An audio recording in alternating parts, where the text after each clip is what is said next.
So the NATO summit in Ankara is over now, and well, it's been, let's say, interesting. That is, the militarism and also the hostility against NATO's enemies was seemingly dialed up, and even within NATO, there were great tensions. Trump, which well, is also known as Mark Rutte's daddy, turned out to be quite a deadbeat dad. He's very abusive against his well, so-called allies in Europe. Again, quite incredible to watch. I want to get your take, though. What did you take away from this NATO summit? I think basically the NATO alliance, as it were, is mostly in disarray. This is not a serious group, not seriously strategizing. Uh, it was 2 days of Trumpisms. He's absolutely mentally unstable. We can normalize it. We can laugh about it. We can say that it's a tactic. He's really something awful, and everyone plays along with it. So you watch 2 days that are quite bizarre. He says that Spain is awful. We should cut off all trade with Spain. Spain's response is, we have very nice relations with the United States. All is well. We had a charming chat. The United States president says, basically, Greenland needs to be ours. Okay, that's fine. Uh, no, it won't be.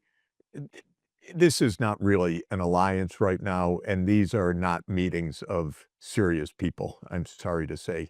Uh, of course, a lot of the talk was about military spending, and it's a club to encourage everybody to spend more, especially on U.S. weaponry, and to talk about war. But there used to be a time when great issues were discussed in a serious way, and that time is long over. The United States is basically without leadership. It flails around. Trump, as I said, is obviously the emperor without clothes, and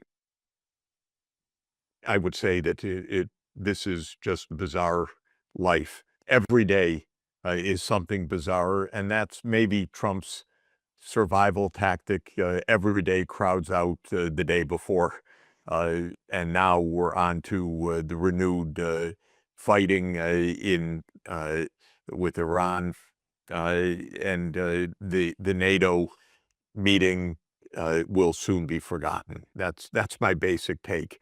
But it's not harmless. It's a whole Western world that is pretty much adrift, without a strategy, quite nasty, engaged in a lot of deadly war, without anyone seemingly aware of the real risks of all of this. Uh, these people distinguish themselves by and large as being fools. Yeah, well, for the US president to refer to the Iranian negotiators as scum, it's quite extraordinary that this has become the new normal, if you will. But That's right. also, but also the rhetoric against. Yeah, sorry, go ahead. I was just going to say that the fact that this is normalized, that we shrug and, well, that's just Trump, is not an adequate response to this. We are in hot wars. They're extremely dangerous. People are being killed in large numbers. Life is not a joke, but it's treated as a shrug or a joke, and it is not. So it's, on the one side, quite serious, but the serious point is that nothing serious is actually discussed by these people. Nothing honest, nothing serious, and that is shocking in a world at war. And well, the European leaders, they continue to call for deeper strikes into Russia with, well, their own weapons.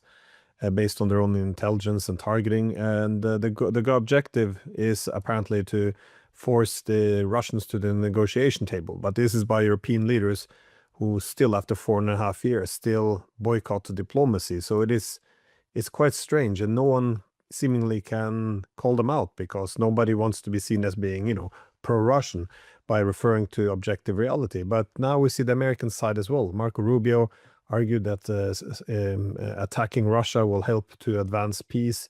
Trump made a casual reference to imposing a no-fly zone, and also, of course, they will now allow the licensing of Patriot missiles to be manufactured in Ukraine. Is the U.S. now getting into this war again, or deeper into this war? Because this is very different than the rhetoric we saw from Trump after his taking over power the second time. Trump campaigned on the basis of the end of these useless wars. But the American wars are driven by the military-industrial digital complex. I think it's important to add digital now because big tech is absolutely a party and a profit center of these wars. And when Trump would take any kind of move to find a diplomatic solution, most of the U.S. political class, most of Washington, in both houses of Congress and throughout the Pentagon, maybe not the generals so much, but a lot of former generals who are now in the military contracting companies, they strongly objected, and then Trump would change course because he's a weak and foolish man to begin with, and he does not have a strategy, and he does not understand the job that he has almost at all.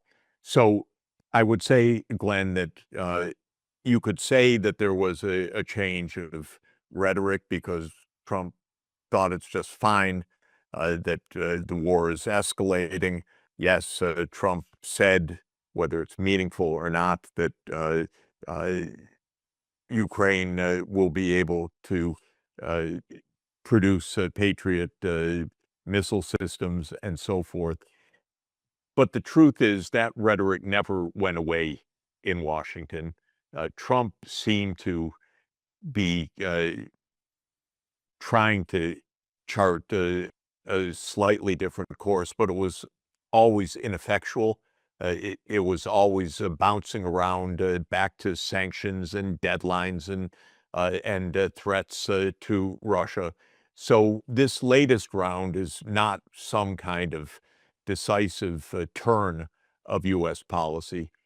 Basically, the U.S. government and I would say the governments of the major countries are driven by a profit center war machine. This is the dominant part of U.S. politics. It would take a strong president with a clear vision and a capacity to talk to the American people, other than in idiotic posts on Truth Social, to be able to make a change, because the president would have to talk over this powerful lobby. Trump can't do that. He doesn't have much interest in doing it. Silicon Valley, especially led by the likes of Palantir, but almost all of big tech right now is making a lot of money putting its new models to work in these wars. They like these wars because they also get to test their weapon systems. They get to upgrade the systems. They get big military contracts and so forth. So what happened in the last couple of days is, I would say, par for the course. And the fact that Trump failed to end the war as he promised he would, the war in Ukraine, with the phone call and within 24 hours, is a sign of the underlying dynamics of U.S. politics on the one side, and the sheer incompetence, ignorance, and foolishness of this man on the other side. He can't really do anything that reaches a level of strategy as opposed to hourly tactics. Tactics he can do hour to hour, though not consistently, but strategy he's unable to do. Well, Mark Rutte, the NATO Secretary General, he seemingly threw NATO's weight behind the US war on Iran by arguing that this America's decision to go back to war against Iran was totally justified and essentially, yeah, giving his full support. However, it also sends a very direct signal to the Russians, that is, that NATO is not talking about peace anymore, only war. And we saw now that the Kremlin spokesperson, Dmitry Peskov, was arguing that, well, before this summit as well, that the special military operation, it has now become a war because of NATO's involvement. There doesn't seem to be much effort anymore to prevent this march towards World War III. But I did want to ask you, though, how do you see this statement by the Russians? How will this change?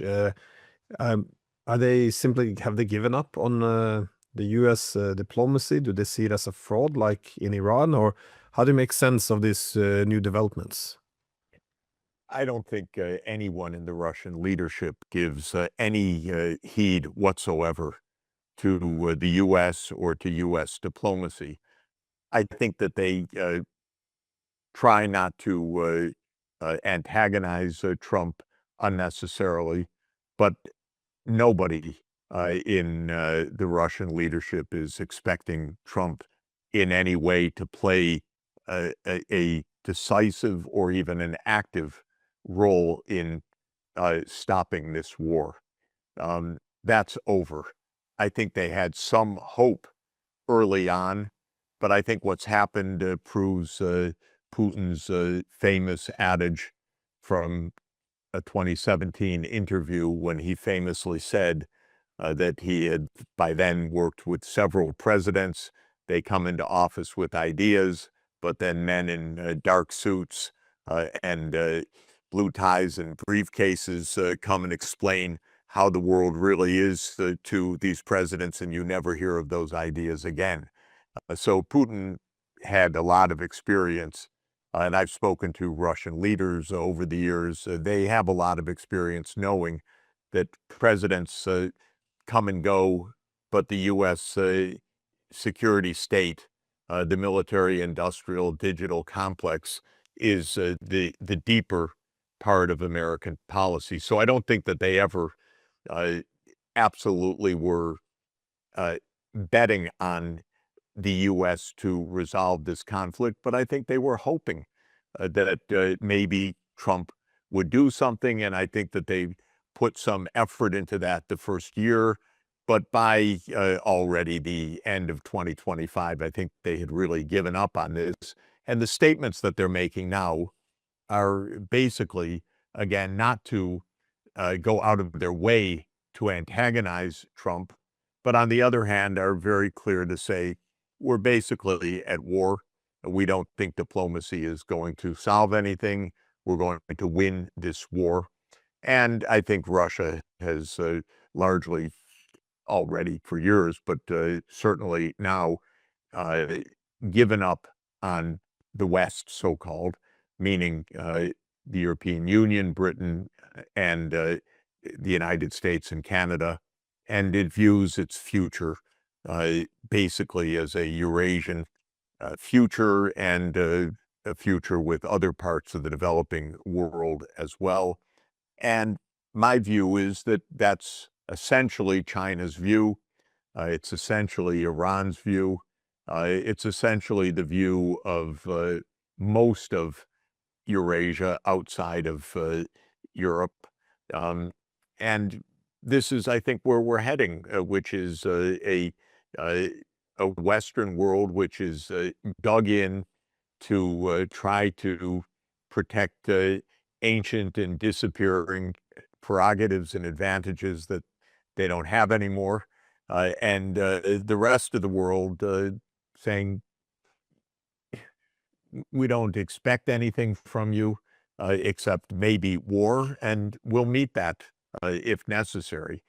Of course, the disaster in all of this is that the war kills vast numbers of Ukrainians. It solves absolutely nothing, and there is no way possible for Russia to be defeated other than uh, bringing us to nuclear war, because Russia is not going to surrender to strikes of Western support into deep Russia. It's going to escalate. And if pushed hard enough, and if those strikes were costly enough, it will escalate to nuclear war. And so the whole idea of these Western governments is a kind of profound ignorance and gratuitousness and recklessness that is astounding. Now, one thing that should give us some perspective and pause is that all of these governments, Trump, Macron, Merz, all of them are unpopular.